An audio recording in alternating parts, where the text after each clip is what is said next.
నెలకి 5,000 పెట్టి 3 కోట్లు సంపాదించొచ్చు. నమ్మేలా లేదు కదా. కానీ కాంపౌండింగ్ వల్ల, వడ్డీ మీద వడ్డీ, చక్రవడ్డీ వల్ల పాసిబుల్ అంటున్నారు ఫినాన్స్ నిపుణులు.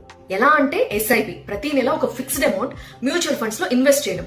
సిప్పే కదా అని సింపుల్ గా తీసేయకండి. సపోజ్ మీరు నెలకి 5,000 రూపాయలు సిప్ కడుతుంటే సగటున సంవత్సరానికి 12% రిటర్న్స్ ఇస్తున్నాయి అనుకుంటే 10 సంవత్సరాలకి మీరు కట్టింది 6 లక్షలు, కానీ 11 లక్షలు అవుతుంది.